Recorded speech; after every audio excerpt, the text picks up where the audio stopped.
Hey guys, so after 3 years of not being able to visit back home due to the pandemic, I finally had a chance to go and see my family and friends again. While I was home, I thought, why not make a video to show you guys my bike and the part of New York that I'm from. I hope you'll enjoy it.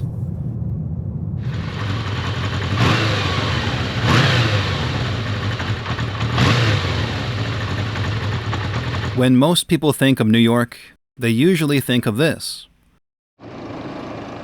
Well, the part of New York that I'm from looks a bit different. Later on, we'll take a ride on some of my favorite roads back home. But before that, I need to wake up my poor bike that's been sleeping for the past 3 years.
This is a 1982 Kawasaki KZ550 LTD. That's right, a 1982, making her 40 years old now. She has a wet weight of 465 pounds, a 6-speed gearbox, and a 553cc air-cooled inline-4 engine pumping out 50 horsepower. How does she run? Let's have a listen.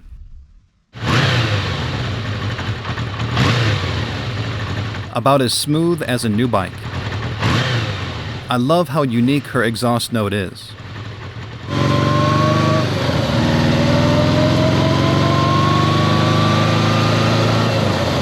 Not throaty like a Harley, and not high-pitched like a lot of other sport bikes. I got this bike back in 2010, and always enjoy riding it whenever I'm back home. It has one of the most comfortable seats I've ever sat on, and has quite a few extras on it that I'm surprised a bike this old would have. For example, the turning signals have an automatic canceling function where they shut off by themselves after you've made your turn. Not only one, but 2 helmet locks for both you and your passengers' helmets. Nice and practical. And speaking of practical, under the seat there's a pouch for tools and also this compartment which stores the owner's manual. A lot of newer bikes don't have anything like this anymore. It also has a locking gas cap. A cool touch that caught me by surprise when I first got this bike is that the gauges light up in Kawasaki green at night. Seeing them in green always makes me feel like this bike is Kawasaki's true ninja, since it's silent and relatively fast.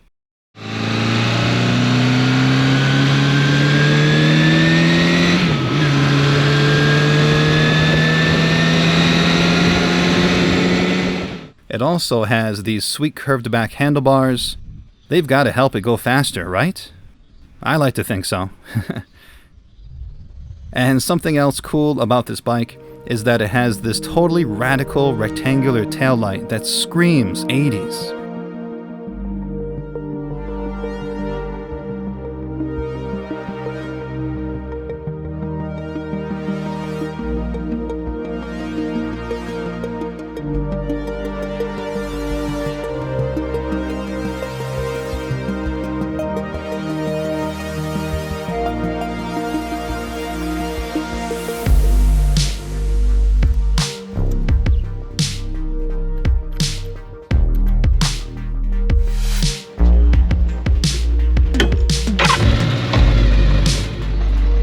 Now that I've introduced my bike, let's take it for a ride.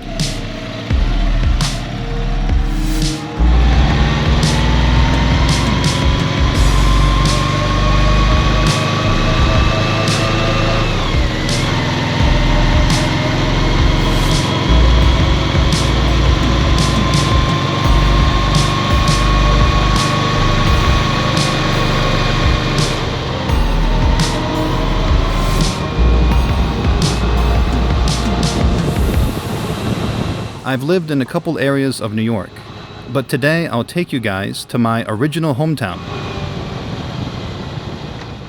It's a small community about 4 hours north of New York City called Marathon. Isn't there a marathon in Greece?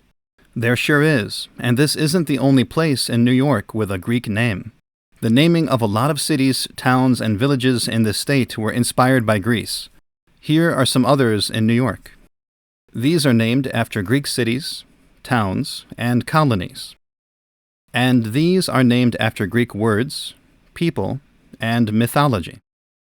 So why Greek names? Well, mostly during the late 1700s to mid-1800s, there were a number of places throughout New York State, along with other parts of the country, that were being named after classical European cities. Today, we refer to this as the classical naming period. People in this time were inspired by the neoclassical period, which started in Rome, and was a movement where many things, including art and architecture, imitated ancient Greece and the Roman Empire. The name Marathon in ancient Greek means a place full of fennel. So must be there are a lot of fennel plants in Marathon, Greece. How about in my hometown? Not so much. But we do have a lot of maple trees. In fact, maple syrup's pretty famous in New York. Yup, it doesn't all come from Canada. After all, New York's official tree is the sugar maple tree. My hometown in particular holds an annual maple festival every April. At the festival, you can get all sorts of locally made products, including maple syrup, maple lollipops, maple sugar candy, and all sorts of other treats. It's a 2-day festival that usually draws in pretty good crowds. The first settlers arrived here in Marathon in 1794, and this area eventually became known as the town of Harrison in 1818. In 1821, the name was changed to Marathon since there was already a town in New York called Harrison. So what's the population of Marathon? Well, the village, located in the middle of Marathon, was eventually separated from the town and incorporated in 1861. According to the U.S. Census Bureau, in 2020, the village had a population of 892 people, and the town's population was 2,038. I doubt those numbers have changed too much since then. But the real challenge is, can you guess how many traffic lights there are here? I'll give you a second to guess. You probably guessed it right. 1 traffic light. That's enough, isn't it? There are 4 restaurants in this town: Miho's Bar and Grill, Riley's Cafe, New York Pizzeria, and the Three Bear Inn. The Three Bear Inn is the oldest operating business in the county. It originally opened under the name Brink's Tavern back in 1799. The name became the Three Bear Inn back in the early 1900s when the owners at the time were air-drying 3 bearskins out on the porch. 2 other historical buildings in town are Peck Memorial Library on Main Street, which has a 600-seat opera house upstairs, and the Tarbell Building on Cortlandt Street, which is a 3-story commercial building that has apartments on the 2nd and 3rd floors today.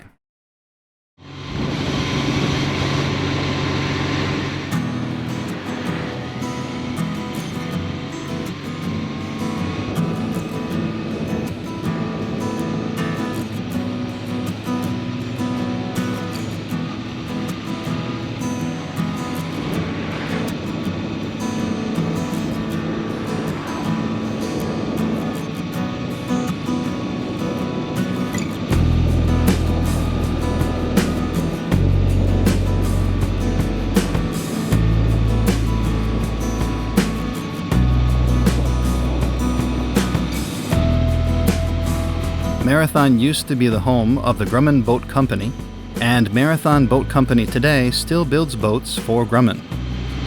One of Grumman's boats was used in the 1972 film starring Burt Reynolds called Deliverance.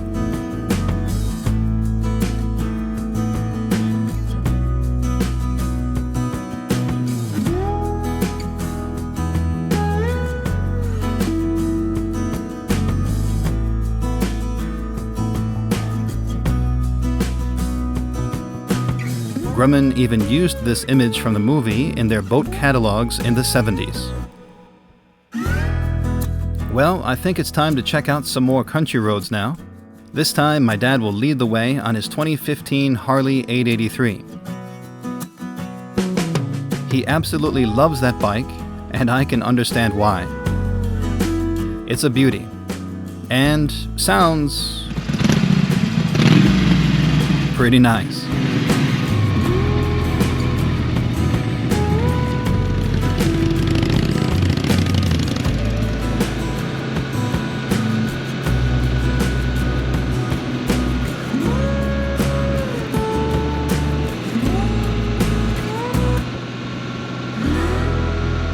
So I talked about population numbers before of the people living in this area, but I didn't mention the cow population.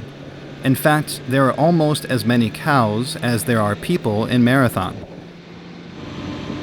Farming is huge here. Farming in New York? That's right. In fact, New York is ranked in America's top 5 milk-producing states. There are over 3,000 dairy farms in New York, and over 600,000 milk cows. The statistics are always changing, but in recent years, New York makes up anywhere from 6 to 7% of all milk production in the U.S. The big field crops in New York are hay and corn, which are used to feed livestock. Sweet corn is also popular, but isn't grown as much as the corn used for feeding animals.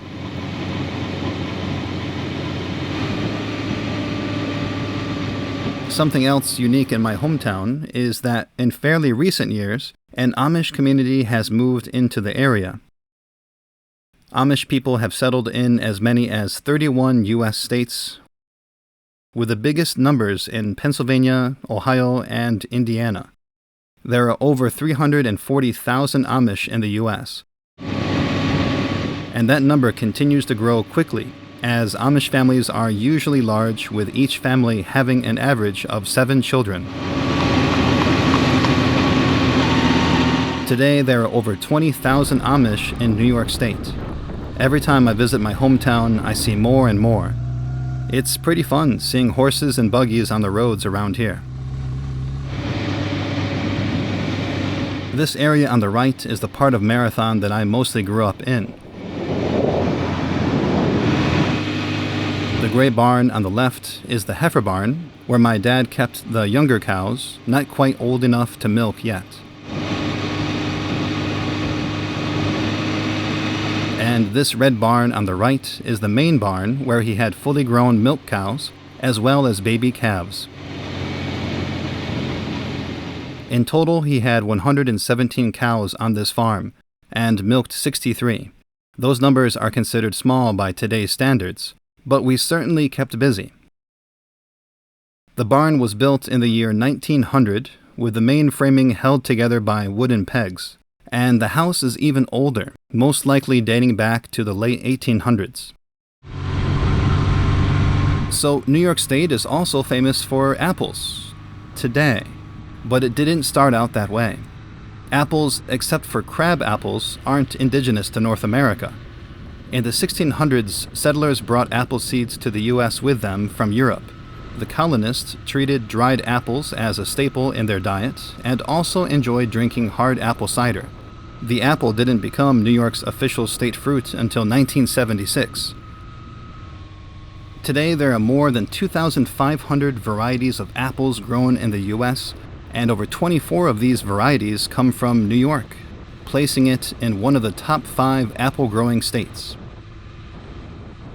Right now, I'm heading to a favorite bridge of mine in the neighboring area of Upper Lisle. This bridge was built in 1902 by the Owego Bridge Company. It's not very big, just a one-lane bridge that's 182 feet long. I like to imagine what it must have been like seeing old cars going across this bridge back in the day.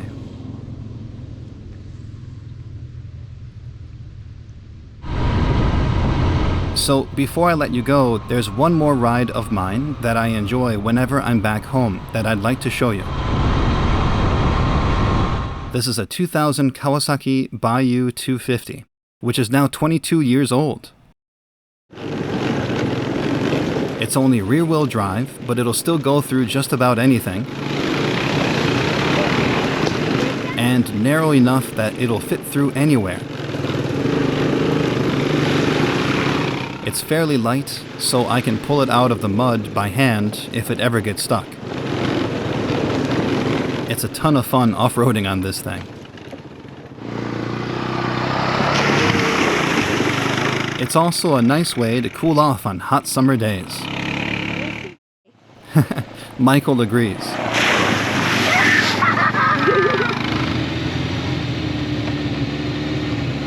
Well, that's it for today. I hope you guys enjoyed a look at both of my rides and my hometown. It's always fun showing people a side of New York that isn't talked about that often. Until next time, take care, and I'll see you guys back in Japan in the next video.